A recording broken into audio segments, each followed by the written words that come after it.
গোয়ালপাড়া বাজারে বুধবার রাতে একসাথে ৯টি দোকানে দুর্ধর্ষ চুরি হয়েছে। ৩ দিন আগে পাশের বাজারে একসাথে ২৭ দোকানে চুরি হয়। তাই বুধবার অল্প দূরত্বে আবার চুরির ঘটনায় জেলা জুড়ে সৃষ্টি হচ্ছে আতঙ্ক। বিস্তারিত জানাতে ঝিনাইদহ গোয়ালপাড়া বাজার থেকে যুক্ত হচ্ছেন প্রতিনিধি ইমন হাসান। ইমন হাসান, এই যে পরপর দুটি দুর্ধর্ষ চুরি, এটা কারা করছেন এ বিষয়ে কিছু জেনেছেন কিনা, আর স্থানীয়রা কি বলছেন, প্রশাসন কোনো ব্যবস্থা নিয়েছে কিনা জানাবেন। শাকিলা, অসংখ্য ধন্যবাদ।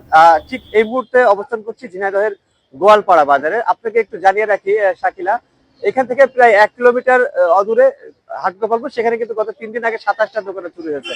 এই 3 দিনের ব্যবধানে যে পার্শ্ববর্তী বাজারে আবার চুরি হলো, এটা নিয়ে আসলে জেলাব্যাপী কিন্তু একটা আতঙ্কের সৃষ্টি হয়েছে। আর এখানকার যে সকল ব্যবসায়ীরা বলছে যে আমাদের আসলে তাহলে ব্যবসায় ছেড়ে অন্য কিছু করতে হবে, কারণ না এখানে তো ব্যবসায়ের কোনো তাদের নিরাপত্তা পাচ্ছে না, এমনটাই বলেছেন। এবং প্রশাসন কিন্তু আজকের এই ঘটনায় একজনকে হাতে নাতে ধরেছে আজকে রাতেই, পাশে একটি চায়ের দোকানে। সেখানে দোকানি কিন্তু গভীর রাতে যখন দোকান খোলে, সেখানে কিন্তু দেখে যে তার দোকানের ড্রয়ারে টাকা পয়সা নেই এবং ভেন্টিলেটর ভাঙা। তো তখন তিনি বাজারে ডিউটিরত পুলিশ যারা ছিলেন তাদেরকে বললে তারা অন্য মার্কেটে যেই তখন কিন্তু সেই চোরের একটা বাইক সহ চোরকে আটক করতে সক্ষম হয়েছে।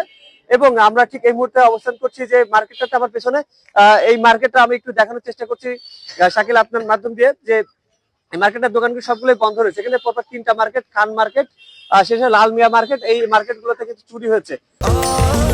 স্বাস্থ্যকর অল টাইম ফ্যামিলি কেক, সব সময় অল টাইম হেলদি লাইফ। আর আমরা সর্বোচ্চ দেখেছি যে একজন বলছিলেন যে কসমেটিক্স ব্যবসায়ী তিনি বলছিলেন যে তার কিন্তু প্রায় লাখ 10 টাকার মতো ক্ষয়ক্ষতি হয়েছে এবং একটি দোকানে প্রায় 1 লক্ষ টাকা চুরি হয়েছে এবং সে সাথে খুচরা জায়গায় সকল 7-8 হাজার টাকা চুরি হয়েছে। এতে কিন্তু যারা ব্যবসায়ীরা অসন্তোষ প্রকাশ করছে। প্রশাসন বলছে যে যেহেতু একজনকে ধরা সম্ভব হয়েছে, বাকি ঘটনার ক্ষেত্রে কিন্তু ধরা সম্ভব হবে বলে তারা ধারণা করছে। তো সব মিলিয়ে ঝিনাইদহে এই মুহূর্তে যে আতঙ্ক বিরাজ করছে ব্যবসায়ীদের মধ্যে, এটা কাটিয়ে ওঠার জন্য প্রশাসন সকলকে শান্ত হওয়ার জন্য বলেছেন এবং যত দ্রুত সম্ভব এটার সমাধান আনতে হবে।